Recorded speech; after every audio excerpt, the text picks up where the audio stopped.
Okay, so our speaker today is Rabbi Adam Shalom, who is a humanistic rabbi who studied under Sherwin Wine, who was very well known for being an atheist rabbi. He's the rabbi of a humanistic congregation in Chicago, which is called Hadash. He's also the Dean of the International Institute for Secular Humanistic Judaism. And today he'll be sharing with us a talk about his new book that he edited called Provocative People, A Secular History of the Jews. So, speaker, Rabbi Adam Shalom. Thank you.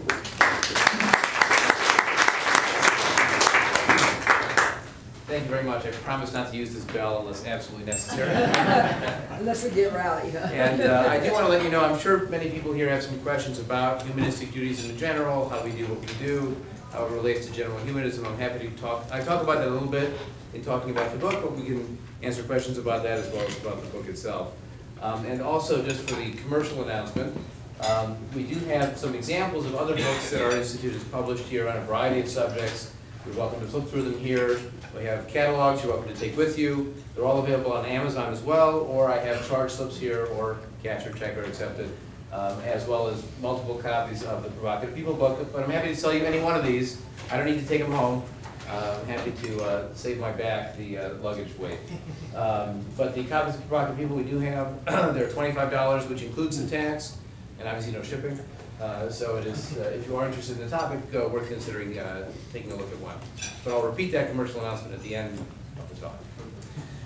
When I was in college as an undergraduate, I took a class with a friend on biblical archaeology. The class was an academic study of the earliest Jewish history as evidence could be constructed. We looked at biblical literature in the context of ancient Near Eastern literature from Babylonia and Assyria. We looked at what evidence there was, or in this case was not, for an exodus from Egypt and the patriarchs. Now, the fact that all this archaeology did not confirm, in fact undermine, many of the claims of the Bible was news to my friend, but was actually old news to me. Now, he had been just as involved in his Reformed Jewish congregation as I had been in my humanistic congregation, and I grew up in a humanistic congregation under Rabbi Wine's leadership. His rabbi and my rabbi went to the same rabbinical seminary. They were both educated in a Reformed style of Judaism. They maybe even had the same professors at Hebrew Union College. What was the difference? Well, my rabbi, Sherwin Wine, wanted his congregation and his students, his young students and his adult students, to know the real history of the Jews, not just the traditional version of what people thought how they came to be. Where did the Jews really come from? Who really wrote the Torah? If it wasn't Moses taking dictation on Mount Sinai, if it was an evolution over a long period of time with many sources. What happens to Jewish history if cultural evolution was always a part of the Jewish experience and not only in modern times? And it turns out the real history of the Jews is a fascinating story. It turns out we originate in Canaanite culture, not in opposition to the Canaanites, but an evolution out of the Canaanites.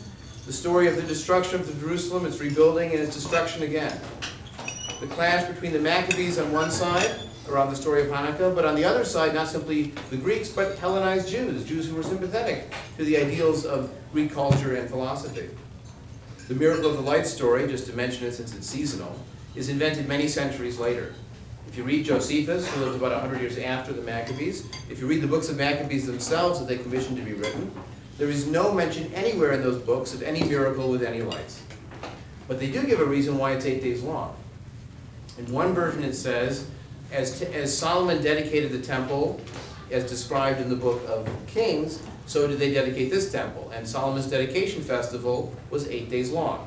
If Hanukkah means dedication, it was a repeat of the first version, and so they made it 8 days long. The other reason that was given is that when they were in the process of attacking Jerusalem, they were in the hill country, they weren't able to celebrate the holiday called Sukkot, which in English is often rendered as tabernacles, where you're supposed to build booths and live in them for 7 days, and the 8th day is a closing day. Again, an 8-day holiday. So they celebrate Sukkot out of season. It's like Christmas in July, and that's why it was 8 days, even though it was later in the schedule than normally predicted. So in both cases, you have reasonable explanations why it's 8 days long that have nothing to do with the miracle. The miracle gets added by the rabbis many centuries later. We'll talk about why in a little bit. But you have other examples too. As the early rabbis compile the Bible and choose what books are in and what books are out, they're making political choices that advantage them and disadvantage their opponents. You have diasporas all over the known world, created by Jewish participation in medieval mercantile culture from India to Northern Europe and even to the Americas. You have the tensions and dynamics of European enlightenment and emancipation, the disasters and the triumphs of the 19th and 20th centuries. And you have all of this and more in Provocative People, A Secular History of the Jews, which is Sherwin Wine's last book. When he died in 2007, it existed in a manuscript form, but it had not been put together, had not been edited, had not been compiled, had not been proofread, had not been laid out, had not been indexed, had not been proofread again, and finally published. Now, Sherwin Wine was raised in a conservative congregation, a very traditional home, in the intensely Jewish neighborhoods of Detroit. He became a Reform rabbi, a little more liberal denomination, serving in Detroit and Windsor, Ontario. He was all but his dissertation at the University of Michigan in philosophy as well, and he was between going in the philosophy route or staying as a congregational rabbi, when in the 1960s he founded a congregation called the Birmingham Temple, which quickly became the first humanistic Jewish congregation in the world. In some ways you could say he found his calling even though nobody was on the other end of the phone. It was a good fit for him. He became widely known in metropolitan Detroit as a public lecturer on a wide range of topics, Jewish and general, philosophy, history, world culture, politics, from ancient Greece to the 21st century globalization. And he was very active in the general humanist world as well. He was a signatory to Humanist Manifesto 2 and Humanist Manifesto 3. He helped to create the Humanist Institute in the early 1980s, which has trained leaders ever since. He organized a group called Voice of Reason in the early 1980s, which merged with another group to become Americans for Religious Liberty, which is still out there doing good work. And in 2003, he was the American Humanist Association's Humanist of the Year. So he certainly has been very involved in the general humanist world as well. Now, Sherwin Wine took the pursuit of truth very seriously. Truth in philosophy, truth in science, and truth in his people's history. So what made him infamous as the atheist rabbi, as Vic mentioned, in Time magazine? Well, what's the philosophy behind this history as well as our movement? There are 3 steps. The first is he was willing to say out loud, in English, his philosophic conclusion, which is that we are the only conscious force for good in the universe. There's no benevolent divine personality that we can see evidence for that directs or intervenes in history, that parts seas, that writes Torahs, that chooses peoples, that rewards the righteous or punishes the wicked, that wants to be praised, that answers prayers, that cares what you eat or what you wear. Who knows if you've been sleeping, who knows if you're awake, who knows if you've been dead. Now, when you have that perspective, this transforms your understanding of Jewish history. Because now the Jewish people made the Bible, not the Bible making the Jewish people. Jewish survival was not a miracle, it was from tenacity, it was from endurance, it was from creativity and having valuable skills like male literacy. There was a slogan that used to be used at the Weizmann Institute for Science in Israel that applies to this understanding of Jewish history as well. Miracles happen. They take a lot of work. Now, the second step was not merely being willing to say this out loud in English, but he was willing to say it in Hebrew and to apply it to his Jewish life. You can change the liturgy, you can change the practice, you can change the Passover Haggadah, you can change the curriculum in the Sunday school to reflect these beliefs about Jewish history and about the world. You can be consistent, you can have personal integrity with your Jewish cultural connections and your humanistic approach to life and the past. So you don't just teach adults the archaeological truth on the side in secret in closed rooms with no windows. You can talk about it from the pulpit. You can make it part of your major curriculum. You can teach it in the Sunday school, change your Passover Seder to reflect archaeology and not just the tradition of the story. And you don't give up your ownership of being Jewish to someone else. You don't have to do it the way people thought it was always done. You can have your history and your Hanukkah too. In the end, what it produces is a willingness to create and even to celebrate the new Jewish creativity and culture in the last 200 years since the Enlightenment. Because in many ways it can be more relevant to us than words and ideas from 2,500 years ago, which were written in the ethos of 2,500 years ago.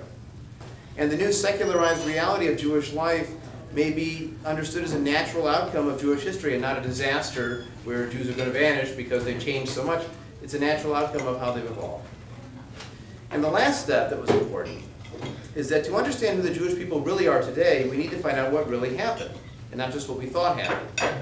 Think about the rage of genetic testing today. People want to find out where their family was really from, and often when they do these tests, they find out surprises. Family stories that were not true, or family stories that were true and are being confirmed. So now compare that to the importance of archaeology to confirm whether the Bible is right or wrong. Now we need to find out what really happened. So I'll give you an example.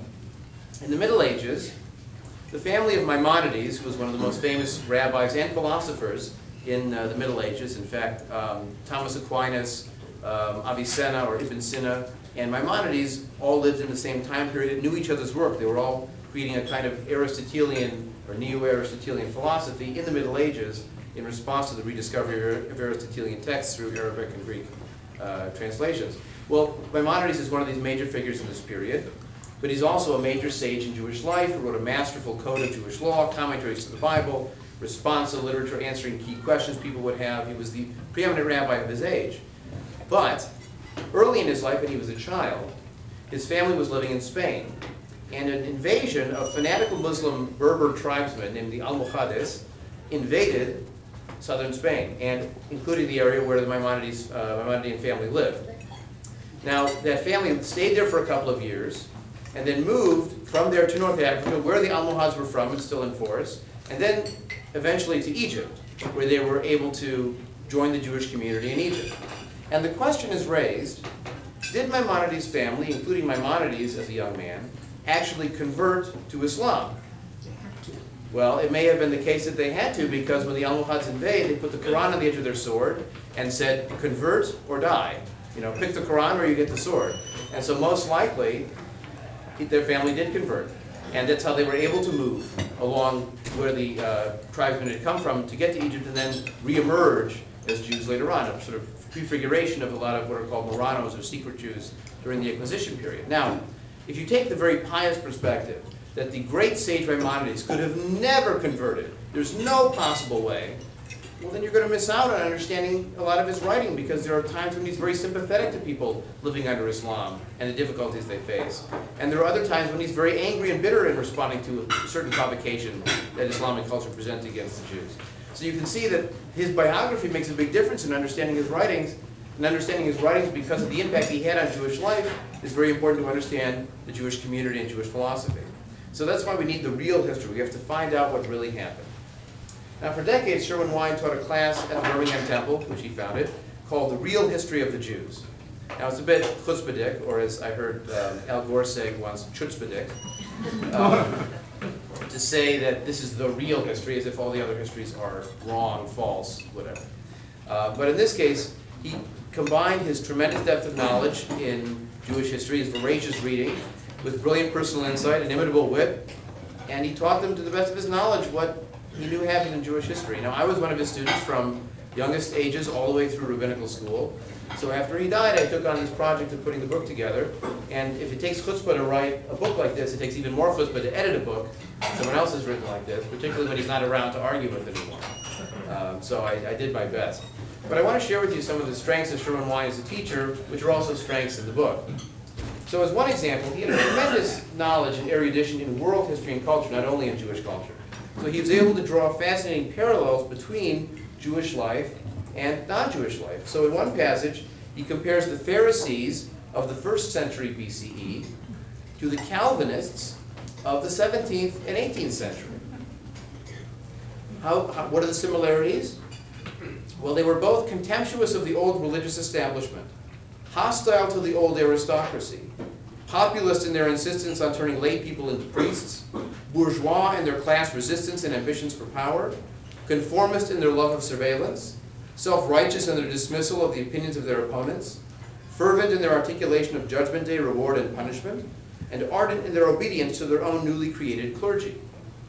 Now, I don't know if anyone has ever compared Pharisees and Calvinists, but those seem to be a lot of striking similarities between the two, that maybe there's something to it that they're both responses to the human condition, and so it's not unexpected that they might respond in a fanatical way that reflects each other.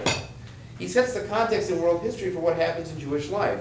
So in another section, I won't read, he describes the variety of a variety of Christian heresies that developed, the Arian heresy and the monophysite heresy.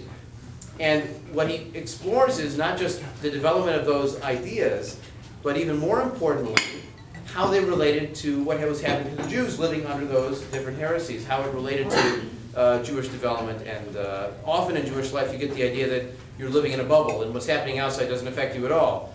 But in fact, it has a big impact because the ideas surrounding you affect what you are doing. As one example, you may be familiar with a prayer called the Hadash, which is a prayer for the dead, although it actually is part of the regular service. It's not only a prayer for the dead. But the idea of reciting this particular prayer as a way to help your loved ones make progress after they've died toward fair judgment appears in Jewish thought around the same time that in Catholic thought, the idea that you could either buy indulgences or say prayers and it will help your relatives get out of purgatory shows up.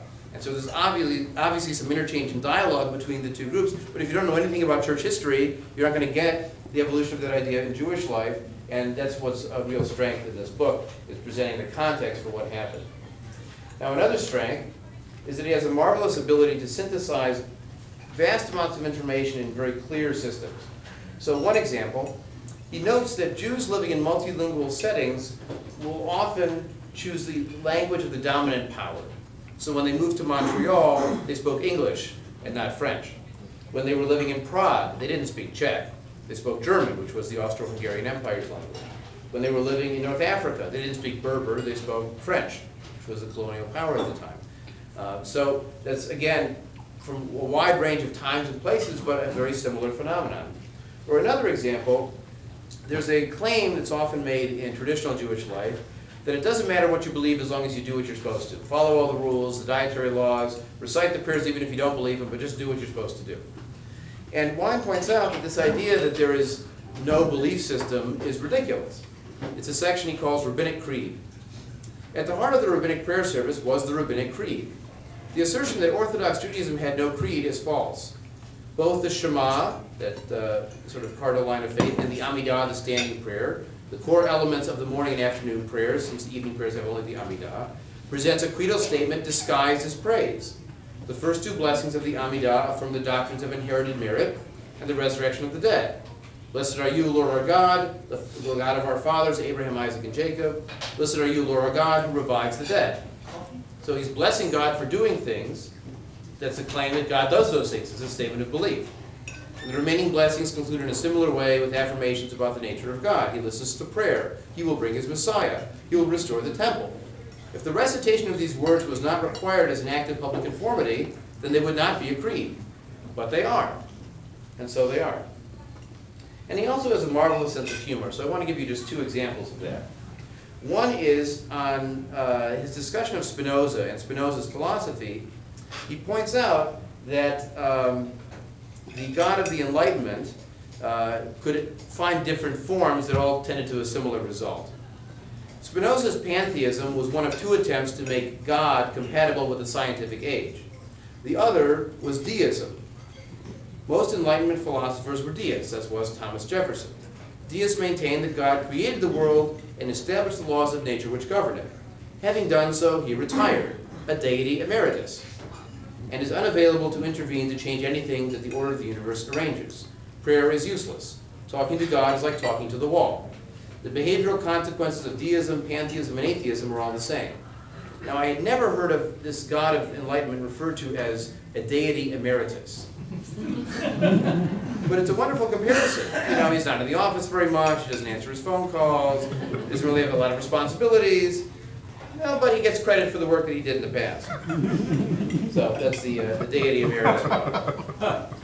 Now, another example of his humor. He's describing the conflict that Eastern Jews had living under Persian culture. Most cultures feature either burial or cremation, but Persian culture, like Tibetan culture, ultimately preferred exposure to vultures. Bodies were simply left to be eaten in sacred places frequented by hungry birds of prey. The reason for this choice is lost in dim antiquity, but the Zoroastrian priests of the Persians offered a religious justification. They claimed that earth and fire were sacred and must not be defiled by the dead. Traditional Jews have a hard time dealing with cremation. You can just imagine how they must have responded to vultures. Imagine you're putting your your relative out there for the vultures, that doesn't seem very respectful. So you can imagine a cultural conflict between those two styles of burial. Now, Sherwin himself described his project in the introduction to the book. The origins of the Jewish people, the origins of the Bible, the evolution of priestly Judaism, all these important chapters in Jewish history that have been distorted by mythology and apologetics have alternate stories. The new alternatives are less romantic because the gods have been reduced to ideas in human minds. But in other ways, the new stories are more interesting and exciting because they are not merely the repetition of familiar religious doctrine. Flesh and blood people of the narrative are no longer the passive victims of divine manipulation, but rather the authors and the creators of the events themselves. So now you get a natural history, a secular history, a human history of how these people really came to be, how they came to write the books that we now read as the Bible or rabbinic literature. So a couple examples of lessons from the book, and then I want to open up for comments, questions, anything like that. The first point is that what's Jewish about Judaism is the Jews. It's not that it came from Sinai, not that it has a core set of beliefs. If you compare the animal sacrifice of the temple in Jerusalem, the polytheism in the first temple period that was demonstrated in the book of Kings, there's a lot of evidence for that, the neo-Hellenistic Aristotelian philosophy of Maimonides in the Middle Ages, the Jewish mystical school of Kabbalah, whether it's medieval Kabbalah or Madonna's neo-Kabbalah, the Enlightenment-inflected rationalism of 19th century Reform Judaism and secular Judaism in the 20th century. They don't have theology in common. They don't have ritual practice in common. They don't have dietary laws in common, liturgy, lifestyle. The Jews have been everything from farmers and shepherds to warriors and priests to merchants, urban intellectuals, to dot-com innovators. The answer is that there's nothing that ties them all together other than their connection as a people. So Judaism isn't even primarily a religion. It was a people that developed many religious cultures over the course of their evolution. What they all have in common is their creation by the Jewish people. It did not appear from above and beyond. Judaism came from the Jewish people and thus should serve our needs and be open to change even today.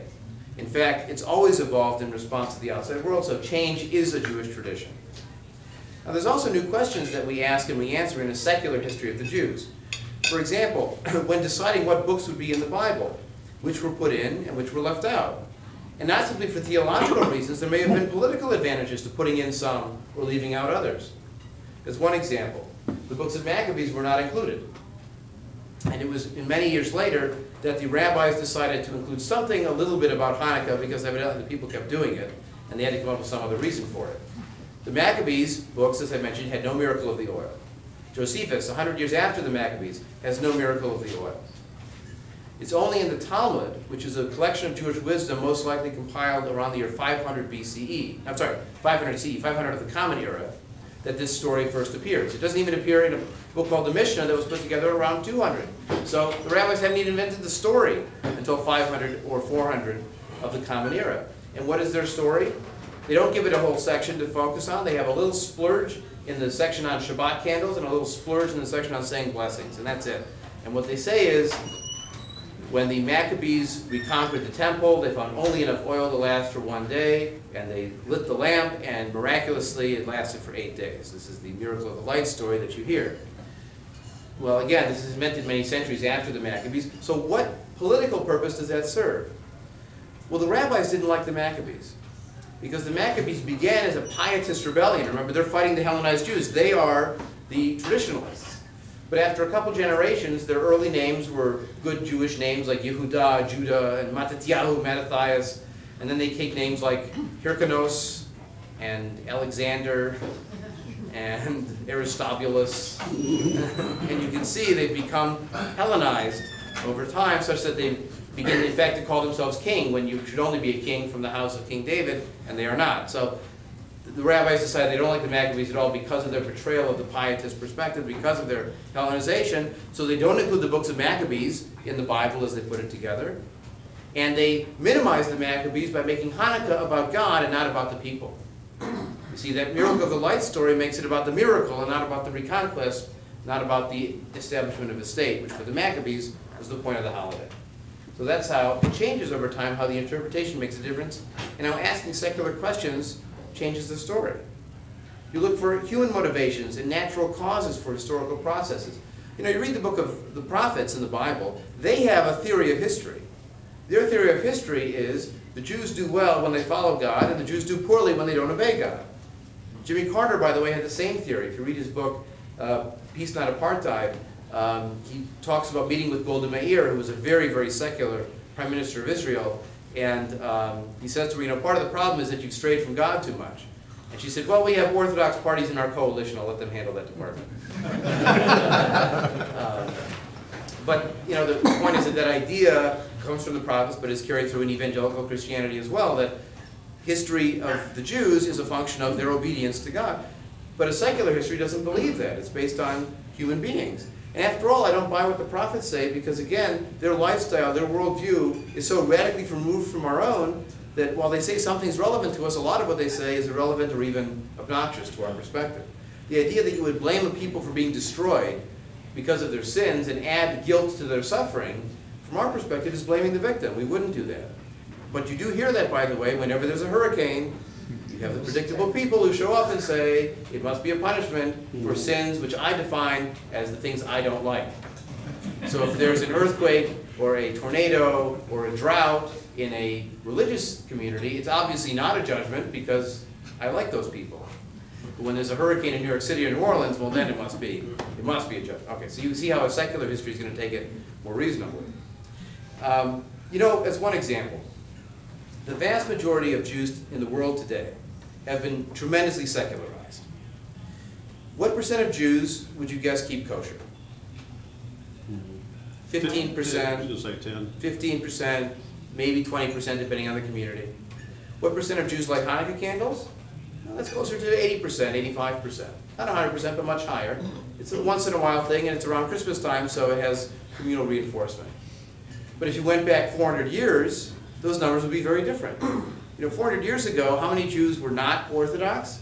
Maybe Spinoza and his friend. And then, so all, you know, 100% minus 1. But today, the vast majority of Jews live moderately secularized lives. Even ones who are Reform or conservative Jews who wouldn't call themselves secular have clearly been secularized. But after all, that's happened to the world around us as well. Look at church attendance rates. If you went back 200 years, what percent of people went to church every Sunday versus now? Or even more recently, we've seen the rise of people who call themselves none of the above, which doesn't mean that they're atheists necessarily, but it does mean that they're not attached to a church institution. Even that is a kind of secularish or secularizing process. After all, it was easy to believe the Bible was true Jewish history when everyone else believed the Bible was true Jewish history around you. Now, Spinoza may have started the ball rolling on modern biblical criticism because he speculated that Moses, in fact, did not write the Torah, given the fact that at the end of Deuteronomy, it describes Moses' death and what happens afterwards. It also points out at a different point in the Bible that Moses was the most humble prophet who ever lived. Now, it's unlikely that the person who is the most humble prophet who ever lived would write that he was the most humble prophet who ever lived. And there were other anachronisms and things that we found later, but the idea that Moses wasn't the author opened up who was the author, when was it written, and so on. And Spinoza speculated it was written much later than it was claimed. That's the beginning of modern biblical criticism, to find out who really wrote the Bible and why. It wasn't carried on by the Jews. It was carried on actually by Protestant theologians in the 18th and 19th centuries that developed what we call today the documentary hypothesis. But in the end, it became deeply rooted in our understanding of Jewish history, even though it wasn't done by the Jews. That's again why you need to learn from all sources to find out the real history of the past. So in this book you'll find attention to secular Jews as well. The Jewish involvement in the socialist movement and the labor movement. The anti-traditionalism of the Zionist movement, where they said we're not going to wait for a Messiah to take us, we're going to go ourselves, and we're going to build a new Jewish culture that is not religious, that is not pious, but is creative and self-assertive. You have the acculturation to surrounding society presented in a positive way, not as a negative disaster. The contribution of Jews to world culture, not only to Jewish life, including perhaps being a model for globalization. You see, the Jewish experience may well be the future for most of the world. In feudal Europe, the Jews tended to live a commercial lifestyle. They were not allowed to own land, so they couldn't be landowners. And they were also not interested in being serfs, because honestly, who wants to volunteer to be a peasant? Nobody. So instead, they lived in this middle ground of living in towns and cities, much more than the general population. They were much more urbanized, and they lived a commercial lifestyle. They were in crafts and trade. They were merchants. Occasionally, believe it or not, they were tavern owners. They would buy the right to be able to make liquor in a particular area from the landowner, and they would take the grain, convert it into alcohol, and then sell it back to the population. Sometimes they even did a job called tax farming, where they would buy the right to collect taxes in a particular area, and of course nobody likes the tax person.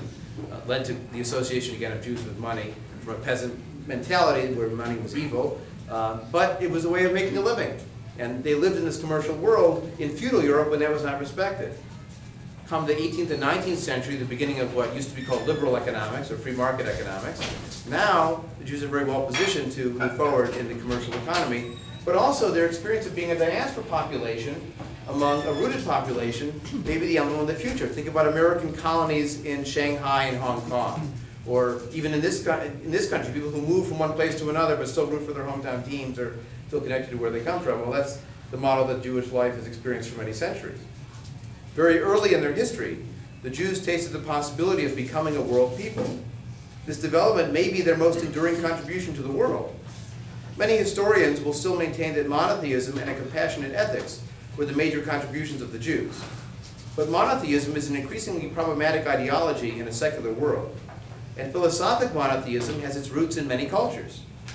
As for compassionate ethics, it is neither ethical nor empirically responsible for any nation to designate itself as the inventor of ethics.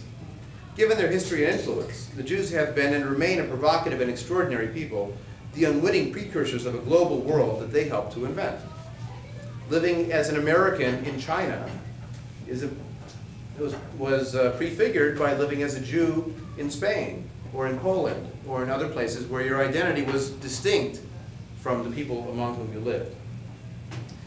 Another lesson that's very important. The greatest time in Jewish history is now. Sherwin has no nostalgia for the glory days of Abraham or the wisdom of Solomon. I had a professor in high school who, whenever he was asked what period he would like to live, he was a professor of history. Whenever he was asked him what period he would like to live, he always said, right now, because of the dentistry. And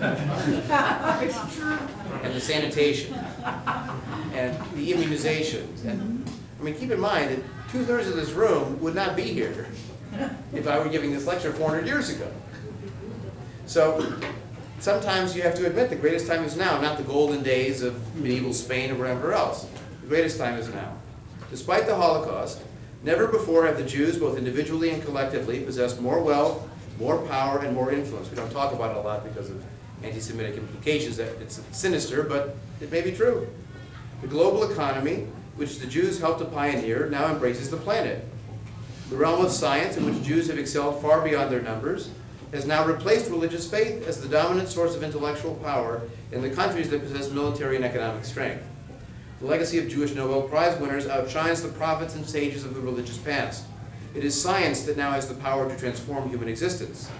None of the insights of the biblical past have cured disease, lengthened life, triggered a dynamic economy, or forged the technology to unite humanity.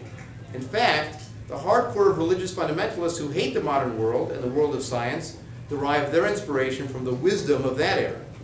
The emerging global culture, which rests on the achievements of science, has dramatically raised the standard of living for over 1/2 of the people on our planet.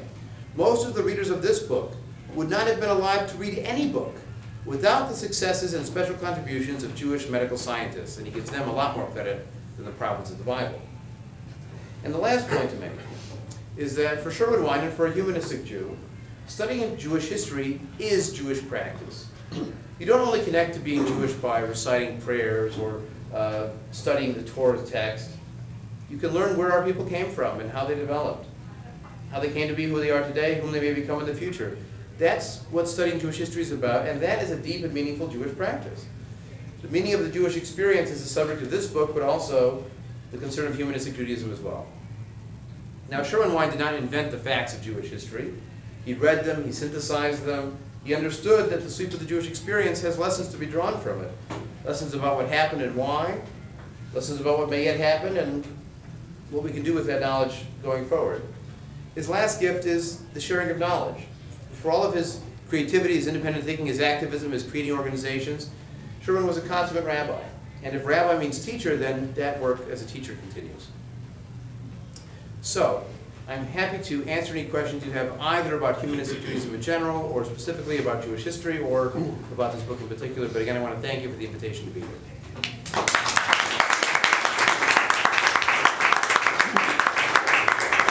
Please.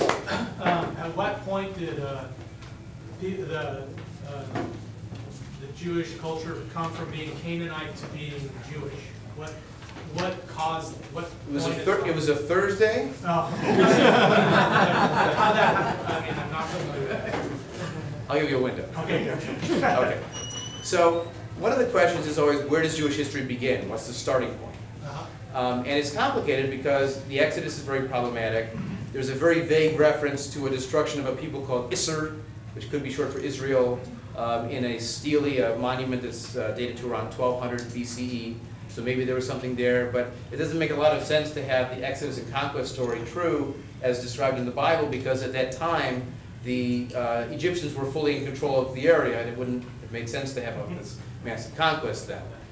There's not a lot of evidence for the Judges period, for example. Although certainly some cities were conquered. The city of Jericho, which is a very famous story, they blew the trumpets, the walls came tumbling down. You know the song anyways. The problem is that at the time that Jericho supposedly happened, it was deserted. It was settled 300 years before, it was settled 200 years after, but that window of the conquest, it was abandoned.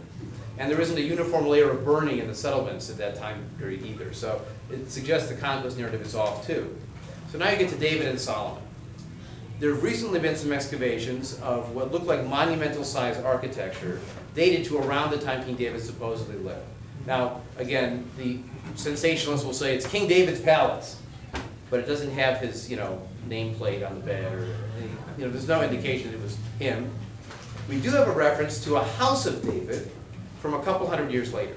There's a fragment of pottery that has some writing on it that refers to a Beit David, a house of David. Now, it is plausible that a couple of hundred years later, they're referring to a house of David, that at one time, sometime before then, there was in fact a David who could have been a king. Now, whether he was good with a slingshot, whether he was good at playing the harp, whether he could write a psalm or not, we don't know. But there is an indication there could have at least been a David. Now, whether there was a United Kingdom as the Bible describes, we don't know. Whether there were the battles between the north and the south, the building of the golden calves that Jeroboam does, we don't know all of those details because we haven't found them. But we can see through the narrative in the book of Kings that there's this battling between Israelite culture and Canaanite culture as if they're cousins. So for example, one of the northern kings, Ahab, marries Jezebel, who was a Canaanite princess. And she brings into Israel her worship system. But it's not that foreign because it's in an allied language. Canaanite language and Hebrew language are very, very similar. In fact, the name of the Hebrew God, Yod-He-Vav-He, pronounced Adonai in traditional circles, but most likely pronounced as Yahweh, also sometimes comes out as Jehovah, depending on who's doing the telling. That is one of the Canaanite pantheon of gods. There's El, who is the sky god, like Elohim, which is another name for God in Hebrew. There's El, the sky god, and then he has his consort Asherah, and then you have Yahweh, and you have Baal, and you have Anat, sort of the next generation down, and of course Baal and Yahweh are battling over Anat, and that's the classic rivalry and mythology. But he's clearly a god among gods. And so this is why you can see in some of the narratives in the Bible that there is this relic of a polytheistic past. In the story of Noah, the sons of God come down and have relations with the daughters of men. In the Ten Commandments, it says, "You will have no other gods before me."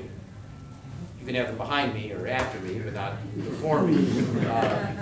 There's the idea in the Song of the Sea, after the Pharaoh's chariots are crushed by the Red Sea, Miriam sings, "Who is like you among the gods? Mi kamocha ba'elim." Who's like you among, it's often translated as among the mighty, because they don't want to say the gods, but really in Hebrew it says the gods. So again, you get the sense of Yahweh as being elevated in importance. That's part of this differentiation process, where now he becomes the Hebrew god, Baal becomes the Canaanite god, and they're beginning to segregate. In the end, it was most likely a splitting of one culture into two, where you had the coastal cities that became identified as Canaanite, or Phoenician was the Greek term, and the hill country became identified with the Hebrew peoples. And that most likely took place between, say, 1000 and 700 BCE. By the time of around 800 BCE, we begin to get a lot more confirmation of what the Bible describes.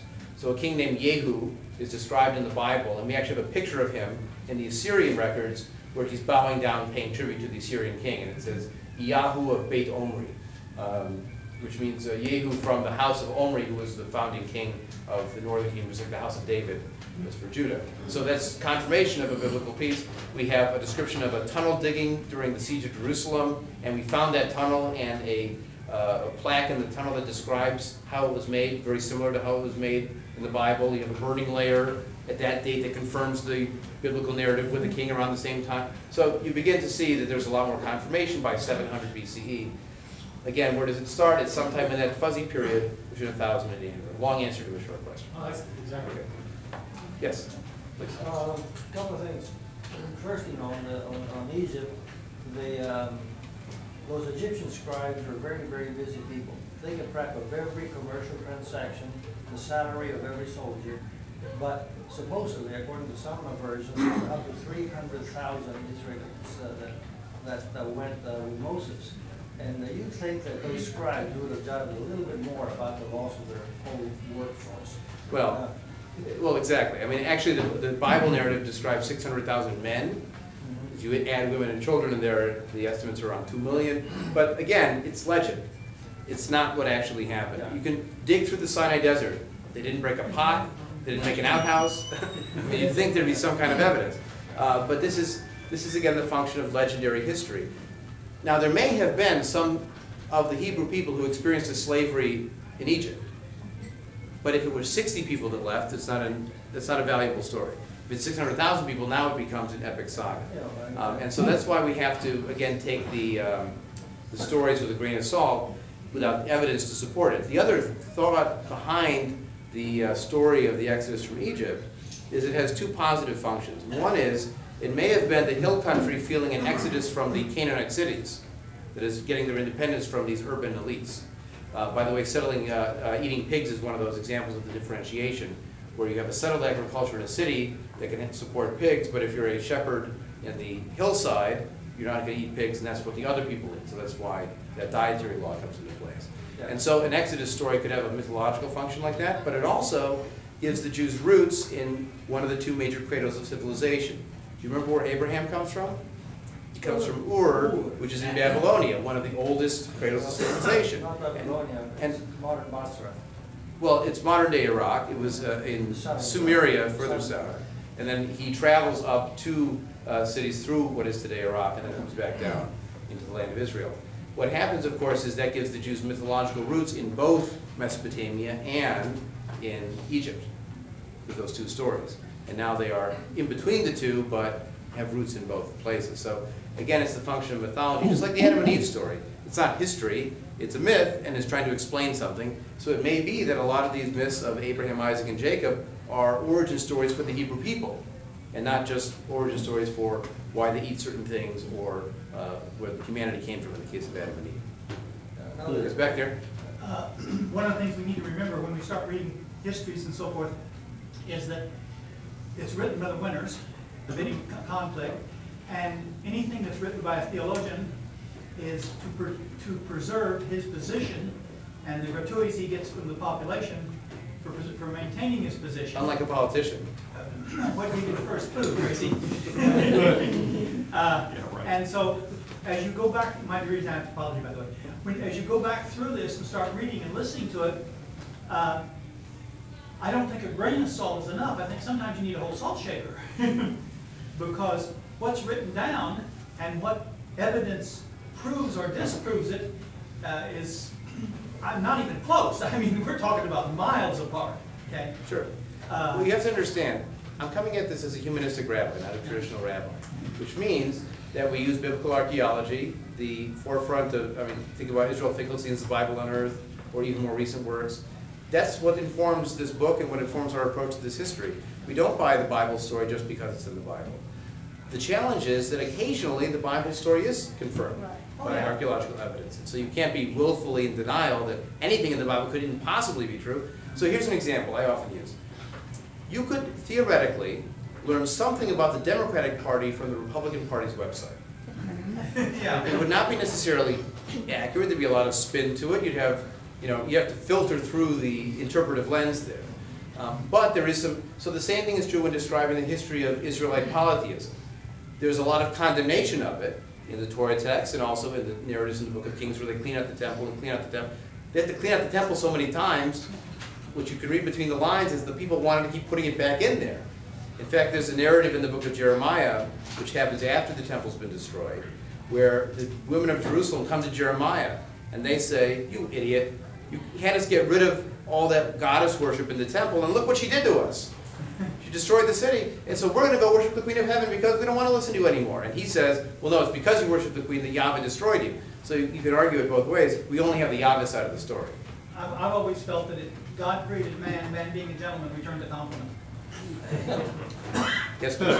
Conversation online just recently with a right-wing Christian guy who was claiming that the Hebrew text and history coincide with, I believe he said, Greek text and history around the time of Jesus that confirmed Jesus' existence and the crucifixion and all that sort of thing. I've never heard anybody make that claim before. Well, what happened in the Middle Ages, I mentioned the historian Josephus. Josephus lived in the 1st century of the Common Era, which is around the same time that Jesus did. So he lived somewhat later, but in the same ballpark. Certainly the same time as the early Christians. And Josephus wrote a number of very important books. He wrote a history of the Great War of Revolt against the Romans that took place in around the year 70 of the Common Era. He was actually a general in that war. He surrendered his army and then turned sides to the Roman side, so the Jews didn't like him so much. But he wrote a history of that war that tried to exonerate the Jews. And he also wrote a history of Jewish history called The Antiquities of the Jews.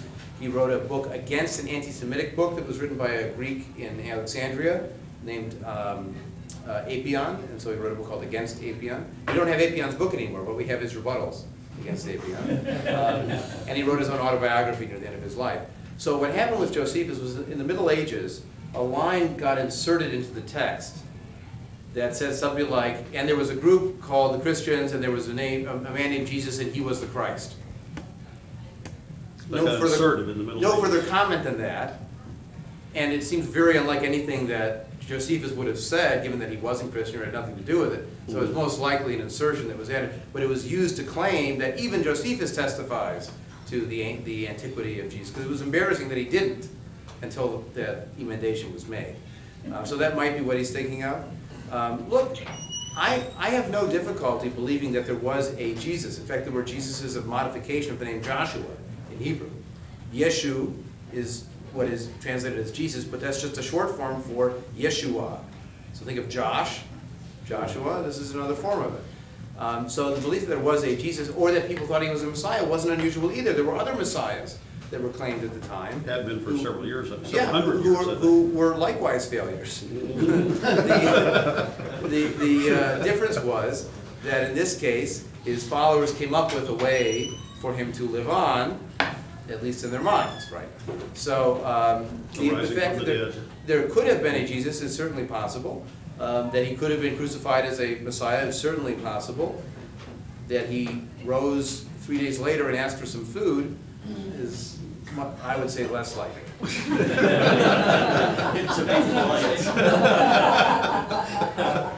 On a more practical note, if you are a humanist rabbi or Jew, what do you say in terms of circumcision?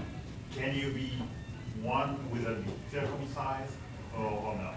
Well, one word for an uncircumcised Jew is a woman. that is they're not circumcised and they're fully Jewish. In fact, they make other Jews. So it's not the only way to be Jewish. I mean, the other point is that traditionally what makes you Jewish, in even the Orthodox definition, is if your mother is Jewish, if you're born Jewish. Not what you do, not what you eat, not what you say, not what you believe. That's again a claim that Judaism is an ethnic identity as much as a religious and cultural connection too. Now, I will say that the vast majority of Jews do choose to circumcise their children. My approach is it's up to the parents to make the choice. It doesn't determine whether the child connects with Jewish history, culture, family, and all that. That's a function of their lived life, not what they look like. And in the end, it's up to the parents to make that choice. Right now, the American Pediatric Association has a very mildly positive recommendation for it, that the benefits slightly outweigh the risk of complication. But in the end, my approach is it's up to parents to make that choice, and different parents will make a different choice. But my job is to affirm their connection to the Jewish people, whether or not they choose to do it, or if they choose to do it in a hospital as opposed to having a ritual ceremony. In the end, I'm thrilled to be able to welcome a child into the Jewish family, even from one non-Jewish parent and one Jewish parent. I don't care which parent is the Jewish parent, because again, for us, being Jewish is a family identity, and you can live in more than one family at a time and feel connected to both cultures. Yes, please. You just mentioned that, implying that the matrilineal, being a Jew descending from your mother, that negates the Karaites, who believe that it's through the father's line, not the mother's line. The Karaites? Yeah. Well, the Karaites is a sect that evolved around the 9th century of the Common Era. It was in response to a battle for succession over who was going to control the Jewish community of Baghdad and, by extension, the Eastern diaspora. And they decided they wanted to reject rabbinic tradition, reject the Talmud, and go back to just the Bible. When you go back to just the Bible, there's nothing in the Bible that clearly indicates that the mother defines being Jewish. In fact, there are plenty of stories of Jewish men marrying non-Jewish women. The story of Judah and Tamar, the story of Moses and his Cushite wife. Abraham marries someone that isn't Jewish. And Joseph marries the daughter of an Egyptian priest. Now, in rabbinic commentary, they explain that actually that daughter of an Egyptian priest was, if you remember the story of Dinah, who was Joseph's sister, half-sister, she gets raped by a Canaanite prince, and then she vanishes from the story. But in the rabbinic version, she in fact had a daughter who was then given up for adoption with a special amulet with a word in Hebrew on it. And then that daughter was adopted by someone in Egypt who became an Egyptian priest. And then when she was going to get married, Joseph saw her and saw that little Hebrew amulet on her, and so he knew she was okay for him to marry. So in fact, he didn't marry someone who wasn't Jewish. This is like a soap opera, right? So that was the rabbinic way to get around the fact that in the Bible it clearly said that he married someone that wasn't Jewish, and yet his children were Jewish. So that's one of the reasons why the Karaite model may have held that the father was determinative, because they're going back to the Bible in its original form. The challenge is that the Karaites and the Rabbinites, or the Karaites and mainstream rabbinic Judaism, split off somewhat after this time. For a time, they would intermarry with each other. There are even examples of ketubas, or marriage agreements, between families of the two if their kids were marrying each other, specifying that they had the rights to their own particular practices in the home. But by the 1500s, they really had become totally separate communities. And the Karaites themselves generally didn't identify with the Jews. There was, in fact, a Karaite community in Lithuania during the Second World War. And when the Nazis came in, both the Jews and the Karaites said, "We're not Jews. They're not Jews. The Karaites aren't Jews." And so they were not killed by the Nazis in that invasion, because at that point, the communities had separated enough that they were different. What's the name of that group? Oh, the Karaites. Maybe the reason that they say K-A-R-A. it's a woman, it comes from a woman, is because we always know who the mother is. Well, that was a theory, right? I mean, today we have genetics and a lot of other resources.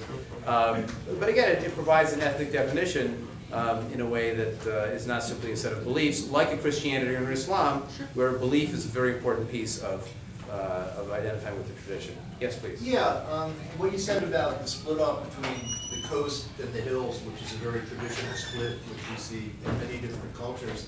So are you implying or saying that Judaism arose from this cultural split, and then on the coastal side we had the Phoenicians who became today's Palestinians? No.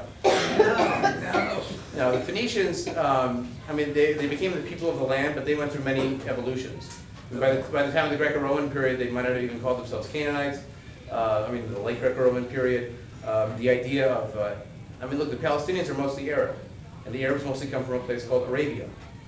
They aren't Canaanites. They're from further south. The Arabs don't see the Palestinians as Arabs. They do. No, the Palestinians themselves, they're like Iranians. No, in terms of them denying being Arabs. No, you're wrong. Yes. No, the Palestinians consider themselves to be part of the broader Arab world. Not culturally.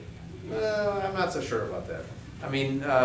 No, I've never heard of it. I think that the challenge that comes in is in the competition for history in a political sense. That is, there are times that Palestinians have rejected Jewish history and its claims to the land, including the Western Wall in Jerusalem. And there are times that the Israelis have tried to minimize Palestinian claims to the land, or either one has claimed too far back. So you get some of the more religious right in Israel who say, well, Abraham bought a cave in Hebron, and that's why we own it, because it says so in the Bible. That the Bible doesn't count as a deed of sale. But you also get Palestinians who claim to be the Canaanites, so that they can claim to be going back a long ways, but it's not really supported by archaeological evidence, cultural evidence, genetic evidence. It just doesn't bear the weight of academic history. It's a political claim, but again, if you can undermine the Jewish claim to the land, then you can buttress your claim to being there. If you can claim the Jews were outside settlers brought in by the Assyrians even back in the 7th century BCE, then it's just them doing the same thing all over again. That's the political argument. So what's But the you have to latest try. genetic evidence? What? Well, what are the latest genetic findings? You mentioned that previously. Well, again, the Palestinian population, like the Israeli population, as far as I recall, are consistent with the general Semitic profile of the Middle East. You know, they're not from outside or beyond. So they're not from Iran, for example. That's a Persian people, which is an Indo-European people, speaking Indo-European language. But the Palestinians have spoken Arabic for as long as there's been that. And even the concept of Palestinian national identity is relatively recent, because it was a much larger province of Syria-Palestine, included the East Bank, it included Syria itself and Lebanon. Those are all lines that were divided by Western powers after the First World War that created these national identities, but in the end, in the Ottoman Empire, it was a very different sense of who they were and what they were. People in the Galilee in the north felt very different from people in Gaza in the south, because they were a long ways apart in a pre-modern period where travel was by donkey. And you know, you can imagine someone who is, you know, a month's travel away is going to feel very different from you. Now today, no one is a month's travel away, but people who are, you know, multiple hours on a plane away, you can imagine will be very culturally different. We'll translate that into months of geography. But look, the Israeli national identity is a recent invention too. You know, it's only about maybe 100 years old in theory and 70 years old in practice. But just because it's new doesn't mean it's not valid, and the same thing is true for Palestinian national identity too. How about the Samaritan? The Samaritans, okay. This is also talked about in the book. I don't want to give all the answers away. But the Samaritans were most likely to split off from around the time of the destruction of the first temple and what was called the exile to Babylonia. The elites of Jerusalem were taken to Babylonia, but the peasants were sort of left on the land. And when the elites came back about 100 years later, they wanted to get control basically over the people who had been there, and so they claimed that the people who had been there had married local women and not Jewish women, and therefore they had to be kicked out. This is described in the books of Ezra and Nehemiah in the later end of the Hebrew Bible. So the Samaritans were formed out of that split by the people who refused to divorce their foreign wives, or so-called foreign wives. They wound up creating their own sanctuary in a place called Shomron, which was also known as Samaria in the north of Israel. They had their own Torah scroll, but it actually had 6 books. It includes Exodus, Leviticus, Numbers, Deuteronomy, Genesis, of course, and Joshua at the end, whereas the traditional Jewish Torah only has the first 5 books. And the reason they did that was Joshua has them conquer the land. They're already in the land, as opposed to waiting to come in, like the exiles are waiting to come back. At the same time, they changed the text in the blessings and curses part of Deuteronomy, where it says the northern mountain will be cursed and the southern mountain will be blessed. They flipped it. So for the Samaritans, the northern mountain is blessed and the southern mountain is cursed. Now, which is the original correct version? Given that there are 5,000 Samaritans and 15 million Jews, the Jews win. You know, we may not really know what the original version was, but the Samaritans still exist in a very small number. Their shrine is near what is today Nablus in the West Bank. And by the way, they still do the Passover sacrifice of a lamb and roast it all night as is prescribed in the Bible. They still do that actively. So if you have a chance to see video of that and you want to see what that good old time religion really looked like, you can see it in all of its bloody glory. Good to me, I like Yes, lamb. please. Not like that. Yes. Well, can we shoot up to the present for a moment? Sure. As weird as it seems, my understanding is that in the city of Jerusalem, something like 70% have been, over the past decade, the percentage of the ultra-Orthodox, which are sometimes called black because they wear black all the time, Well, black hat. have taken over, and they're kind of like Bible Belt Christians. They're anti-science, they're Oh yeah, anti-secularism. they're And absolutely. they're like 70% of the population. Actually, they're, you know, honestly, the better comparison without the militant violence is the Taliban. That is, they have not only a set of fundamentalist beliefs, but also very traditionalist practices. Women have to wear very unrevealing, concealed clothing, and anyone who doesn't is stoned or ostracized. Absolutely, you drive a car down their neighborhoods on a Saturday and your car will get stoned by them because you're violating their precincts.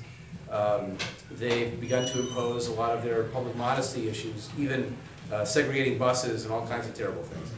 And the challenge is that in Israel, what do you do with a militantly isolationist population? Now, if they were like the Amish and went out and lived out in the middle of nowhere, Didn't bother anybody. Right, didn't bother anybody, just lived in their own community, there'd be one thing. But the problem is, you see, they feel responsible for everybody else. They've read the biblical prophets that say if you violate God's law, you're going to get punished. And it's not just you.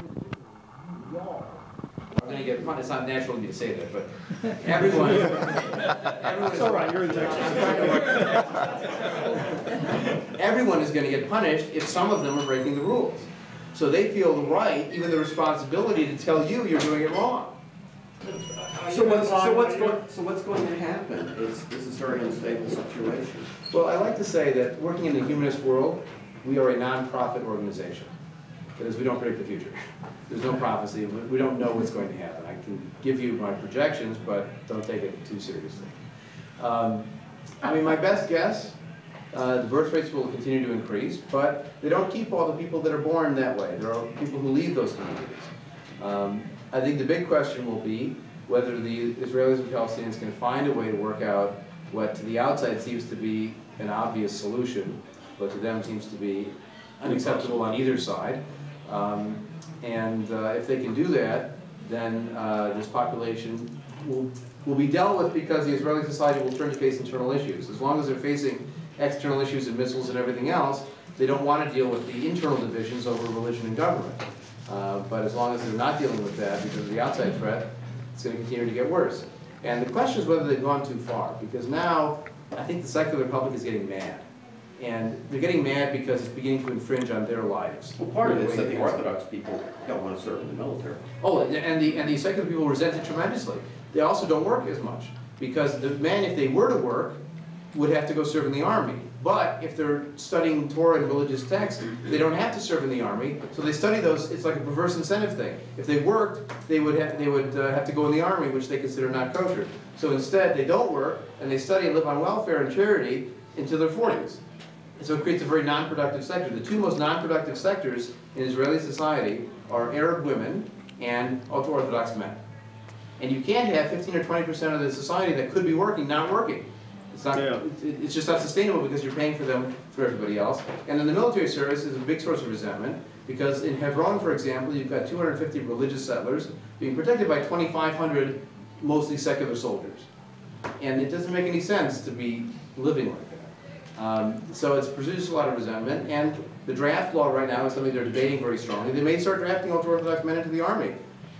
And the secular people would be happy to see that, although it would create other problems for the army. But they would have to deal with that if they come to it. So I think the secular population is getting mad enough that things may change in the next few years. Going back to history. Well, then I want to make sure someone else has a chance if they... Anyone else? Yes, please. Is there a reason that somebody who does not have a Jewish heritage would want to read this book that you're quoting from? Sure. I'll give you a few reasons why. One is it's a fascinating read.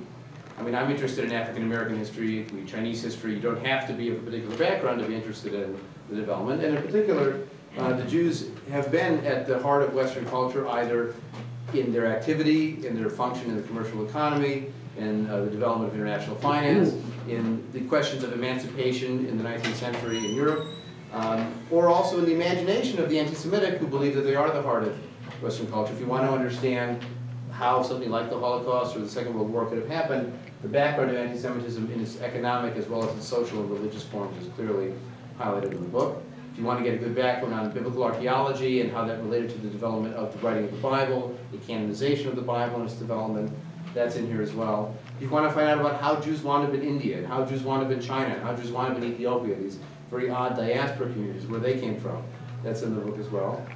And if you want to get a sense of what it's like to take a secular philosophy and apply it to a history of religion, that's what this is. You can compare the holidays to holidays in other cultures, the religious. I mentioned the Pharisees and the Calvinists again. Who would have thought to do that? But that's only possible if you see religion as a human phenomenon, which this book does. So, I mean, I'll say I'm biased. I learned it growing up. I think it's a very interesting story. It is my people, so I find it extra resonant. But I think that the explorations are of value to anybody who wants to be a well-learned person in the history of certainly early Western religion, if you consider Judaism and Christianity that, and also in the history of his people who, for good or for bad, get outsized attention compared to their percentage of the world population. I mean, Jews are 2% of the population in this country. In the world, they are like 0.5% of the global population. 99.5% of the world is not Jewish. And hold about 25% of the Nobel Prizes. And there's the Nobel Prize question and a lot of other issues like that. So the question is, why does this group that's 0.5% of the population get so much attention? Why are they provocative people? Well, this book is trying to explore why that's the case. Is it available on Kindle? It is not yet available on Kindle. I proofed it and I sent it off to get the corrections made, so it should be available on Kindle within a couple of weeks. You'll have to check on Amazon. Actually, all of our books are available on Amazon. I have copies of our catalog, but if you want to come up and flip through them to have a chance to see them. If you're really inspired and you want to get one, I'm happy to sell you the demo copy. It's not even lightly used, it's brand new. But also you can take a catalog with you and look it up on Amazon or contact us later. And I know that this book called Jews in the Muslim World is available on Kindle already. This book, Secular Spirituality, I'm proofing the copy right now. It'll be up on Kindle probably within a couple of months. And then we're going to go on to our other books to turn them into Kindle editions. In the meantime, some of them are in paper, and Provocative People will be out soon in here. Cool. Yes, please. I may be incorrect, but you left me with the impression that you're implying the Palestinian Arabs are a relatively late coming to the Middle East, or to the Levant, 7th century. Yeah. But in fact, there were Arab tribes long before that. The Nabateans, Yes, that's the true. That's true. Hassanids, and Herod the Great is implied to be actually half Arab. Oh, absolutely. His father was a forcible convert by the Maccabees, and in ironic twist, he then wipes out the Maccabees himself. The Maccabees, again, they're seen in Jewish circles as the heroes of the Hanukkah story, but they themselves go out and forcibly conquer other peoples, forcibly convert them, even forcibly circumcise them, because they see their Jewish identity as an extension of their national identity. And the Nabateans are one of them. So you're right, there are Arab-related tribes that go through there. I mean, again, okay, so are you Palestinian because you're in the land that will later be called Palestine? Or, and also, by the way, we have to remember that just as the Jewish population in the land rose tremendously in the 20th century because of the Zionist movement, under the British Mandate period, the Palestinian Arab population rose tremendously in the same time period. Hundreds of thousands of Arabs moved from other parts of the Arab world into that territory for economic opportunity that was created by Western development. The British took seriously this white man's burden. They built railroads, they built roads, they used labor, and so both the Jewish and the Arab populations are growing at the same time. So if the Arabs said the Jews are Johnny come lately, they can say the Arabs are Muhammad come lately, because they both had populations come in the 20th century that hadn't been there for centuries. Any last questions or comments? Yes, please. You were talking about Maimonides, talked about he probably had to convert and so forth and so on, and you use the expression convert or die. And actually, the way I remember it, from having been on the scene in southern Spain for several years, they, for 700 or 800 years, there was problem between the Moors and the Spanish, but by and large, the Moorish government allowed, everybody to live together very happy. You're right. It was until 1492. No, it was this new invasion. What happened was there was a long period of time where Jews and Muslim Spain got along very well.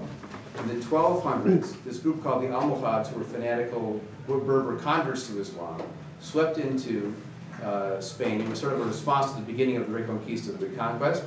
They swept into Spain, and they actually made it worse for the Jews in the Muslim part of Spain because of this convert or die mentality. And a lot of Jews fled from the Arab part of Spain to the Christian part of Spain, which, by the way, is where they got their language, which today is called Ladino, or Judeo-Spanish. They didn't get it from the Arabs. They got it from living under Christian Spain between, say, 1240 and 1492. It wasn't until 1390 when the Inquisition begins that it begins to get worse in the Christian part of Spain, and then they flee back to Granada, which is where the Muslims are still in control until 1492. It's the last holdout. So this golden age of Spain has sort of two stages. There's the under Muslim rule stage from, we'll say, 800 to about 1200, and then there's under Christian Spain for another 150 years until that goes down with the Inquisition, and then finally they're sort of in between both, and it's that last 100 years where the community really deteriorates tremendously. So you're right that by and large there was a long period of tolerance, but it also wasn't good under the Maimonidean period. The last thing I'll point out is you always have to ask who's writing the history, and that doesn't only apply to the Bible. The major Jewish historians who began writing modern Jewish history were a school called the Wissenschaft des Judentums, which means Jewish studies or Jewish science. But they began writing in the 19th century, when Jews were not fully emancipated in Germany, where they were writing. And so they would often use the Golden Age of Spain as an argument to say, look at how wonderful and creative we were in that period. You should let us be as integrated now as we were then. Give us the vote, let us serve in the army, and serve in the bureaucracy, and become lawyers, go to universities, all these things. So it was written as an argument. So again, you have to ask the question, just like with the Bible, how true is this? How much of this is spin and positive emphasis? By and large, in the Middle Ages, it was much preferable to live under Muslim rule than it was to live under Christian rule. You didn't have as many pogroms or riots. You didn't have expulsions, because Jews were expelled, by the way, not only from Spain in 1492, but they were expelled from France in 1390 and from England in 1290. So they were basically gone from Western Europe by 1492. They left Portugal in 1497. That's when the Inquisition got there. But in Muslim countries, they were able to live as second-class citizens, but they were able to live relatively stable lives for long periods of time. Different countries were different. Iran was worse. Egypt was generally very good. Algeria was okay. Just depending on where you were and what the time period was. But that's one of the challenges in looking back at history today. Jews are much happier living in the Christian world than they would be living in the Muslim world. Times change. So it's kind of along those lines, but where did the concept of dhimmi come from in the Muslim world? All right, so the dhimmi is a concept of a tolerated minority. For Muslim thought, you could, when you conquered people, you wanted them to become Muslim, but there were two groups who would be tolerated. Those are people that have a written monotheistic revelation. Of the book, as they say. Yeah, the people of the book, right? The Ahlul Kitab, which is actually where that phrase, the Jews as people of the book, comes from. It's not a Jewish phrase, it's a Muslim phrase applied to Jews that we then adopted. I like to say we're people of the books, because we didn't stop with one. But the idea of having a written monotheistic revelation gave you a tolerated status, if you were Christian or if you were Jewish. What that meant was you had certain rules. You couldn't build your houses of worship too high, they couldn't be higher than a mosque. You couldn't blow your shofars or ring your bells too loud. You couldn't be too demonstrative. In certain times and places, there were discriminatory rules about, like a Jew walking into a town in Persia could only wear one shoe. Sometimes they had to wear certain markers or hats, or they couldn't wear swords. They had to be a disarmed population. So they had a kind of second class, and they had to pay a special tax. It was called the jizya. It was an additional tax for non-Muslims. But if you were willing to pay that additional tax, and you were willing to live with these mild disabilities, you could live where you wanted to. You could have your rabbis control all your personal status. You didn't have to go to imams for that. You could make a living in just about any profession you wanted to. You could move from town to town. You weren't restricted in your movement. And so they had these freedoms that made life endurable. The problem is that no one would want to go back to that from a position of equality. Occasionally you hear Hamas, which is the fundamentalist Muslim group based in Gaza now, but also with other branches elsewhere, say that they're happy to let the Jews stay living in what they will call Greater Palestine, as long as they live under the banner of Islam. What that means is go back to your dhimmi status, go back to your second-class status, but no one will accept that once you've had the experience of being a full and equal citizen without these kind of ethnic disabilities. I mean, in all honesty, I can use this language here, for the Hamas mentality, for the fundamentalist Muslim mentality, the Jews living in Israel, where you have Jews in charge of Arabs, means the Jews are being uppity. They're uppity, they need to be put back in their place, right? That was the model. They're second class, and they need to stay second class. They can stay, but they have to stay second class. And that was the dhimmi model that, again, was manageable in the Middle Ages compared to expulsions and riots in Europe, but certainly no model for today. much better than I that. kind of want to dispute that characterization right here. Okay. Because it's not put in the proper context. It's the 7th century. And people come in and say there are some rights that you have that are independent. Well, one might consider it that in the 7th century, it was kind of advanced. Yes, I'll accept that. The Absolutely. other thing about the tax, and just for those that don't know me, my name is Mohammed, and I happen to be from Algeria. Oh, So, my father's family's from Syria. yes. You know, it is not something that comes to the standard of today. Right. But in the 7th century, I don't know, I wasn't there. But Yeah. the other thing too is on the tax, is people keep on repeating that, but the non-Muslims were not obligated to pay the Muslim tax. Right. And the obligation. And for charity. everybody wants to get their share of money, so Yes. you cannot pay, you're not a Muslim, you cannot pay the Muslim tax. So they invented a tax, they invented, it was just another tax. And one of The other advantage that you had with that tax, is you didn't have to fight in the military. That's true, but you also weren't able to defend yourself because you couldn't wear swords. Well, no, you were supposed to get protection from the, Yeah, it could be, and it depended on the time and place. It could be protection or it could be protection, you know? yeah. And, I mean, one other example, you know, there was a provision there was a document called the Pact of Umara, which was sort of the template for dhimmi and Muslim relations. And there was one provision that said that you're not allowed to repair your houses of worship. That you can have them, but if something happens, you know, you can't sort of keep them fancy and shiny. So the question is raised, you know, depending on the time and the place, well, what if they just happen to get damaged in an incident, right? Well, or, I mean, if it's an earthquake or if it's just the passage of time, it's one thing, but you could imagine that there could be an incident and something would happen. So one example that actually redounded to the benefit of Jewish historians, there's a tradition in Jewish life that you're supposed to bury documents that have the name of God written on them. You put them in a place called a geniza, which is a special storehouse, and then you take them to the cemetery and bury them. And in Cairo, they had a geniza, and they were taking their material to be buried, and there was some kind of, it got too loud, or there was some kind of riot or incident there in response to that, in some ways with this dhimmi status question. So what they started doing in Cairo was they never took them to the cemetery again because they were nervous it would create another incident. They just kept saving them and saving them and saving them.